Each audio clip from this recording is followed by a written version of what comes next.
কিছু বাস্তব কথা আপনাদের সাথে শেয়ার করি ভাই। যখন বিবাহ করি নাই, যখন একা ছিলাম, তখন জীবনটা কত সুন্দর করে সাজাইছি, কত সুন্দর করে জীবনটারে উড়ন্ত পাখির মতো উড়াইছি। কিন্তু এখন বিয়ে করছি, দুটা সন্তান আছে, দুটা ছেলে বাবু আছে। আল্লাহ তালা দুটা সন্তান দিছে ভাই। এখন বুঝতে পারতেছি যে আগের দিনগুলা যে একা কাটাইছি, কত টাকার কত ভাই নষ্ট করছি। টাকারে টাকা মনে করি নাই, টাকারে যেসব মন চাই সেভাবে উড়াইছি, বন্ধু বান্ধব নিয়ে উড়াইছি, নিজে একা খরচ করছি। যদি আপনার মাস শেষে 10,000 টাকা কামাইছি, তাহলে আপনার 8,000 টাকাই উড়াই ফেলছি, নষ্ট করে ফেলছি। কিন্তু এখন বুঝতে পারি ভাই, টাকা পয়সা কতটুকু মূল্যবান একটা জিনিস। তখন যদি বিয়ে করার আগে যদি কিছু আয় করতাম, ক্যাশ করতাম, আজে বাজে টাকা নষ্ট না করতাম, তাহলে হয়তো বা এখন বর্তমান সময় ভালো একটা ক্যাশ থাকতো, ভালো একটা পজিশনে থাকতে পারতাম। তো যারা বিয়া শাদী করেন নাই এখনো, যারা এদিক ওদিক টাকা পয়সা নষ্ট করেন, তাদের উদ্দেশ্যে একটাই কথা বলতে চাই, আপনারা এখনো সময় আছে, টাকা পয়সা ধরে রাখেন। টাকা পয়সা ধরে রাখলে আপনাদের নিজেরই উপকারে আসবে, তখন আমার মতো পস্তাতে হবে না।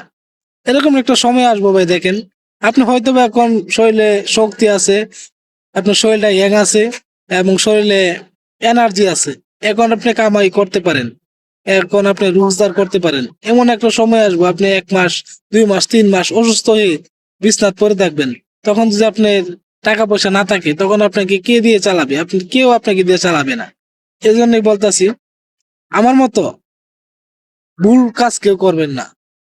যখন একা ছিলাম তখন অনেক টাকা পয়সা নষ্ট করছি, টাকার টাকা মনে করি নাই, এদিক সেদিক টাকা পয়সা নষ্ট করছি। এক সময় এরকম একটা দিন গেছে যে আমি এক জোড়া জুতাও কিনছি 800 টাকা দিয়ে। ওই সময় আমার বেতন ছিল প্রায় 3,000 4,000 টাকা বেতন ছিল। ওই সময় আমি 800 টাকা দিয়ে একটা জুতাও কিনছি, এক জোড়া জুতা কিনছি। একটা শার্ট বানাইছি প্রায় 2,200 টাকা দিয়ে, 2,500 টাকা দিয়ে।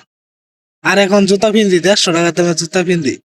একটা শার্ট কিনি ভ্যান গাড়ির, 150 টাকা 200 টাকা একটা ভ্যান গাড়িতে একটা শার্ট কিনছি। এই যে গায়ের শার্টটা, সেটা শার্টটা কিন্তু একটা ভ্যান গাড়ির একটা শার্ট, 200 টাকাতে কিনছি। তো ওই সময় যদি একটু সেক্রিফাইস করে চলতে পারতাম, ওই সময় যদি একটু হিসাব করে চলতাম, তাহলে কিন্তু এই দিনগুলা, এই খারাপ দিনগুলা সম্মুখীন হতে হতো না।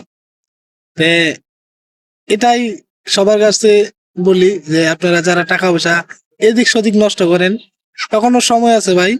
টাকা পয়সা নিজের ক্যাশ করেন। ক্যাশ না করলে কিন্তু আপনি নিজের আত্মীয় স্বজনের কাছে, আপনার ফ্যামিলির কাছে বা আপনার বন্ধু বান্ধবের কাছে কেউর কাছে দাম পাবেন না ভাই। টাকাই দুনিয়া তো সব।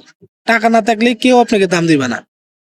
কথাগুলো যদি ভালো লাগে, অবশ্যই ভিডিওটা শেয়ার দিয়ে পাশে থাকবেন এবং আপনার মতামত কমেন্টে জানিয়ে যাবেন।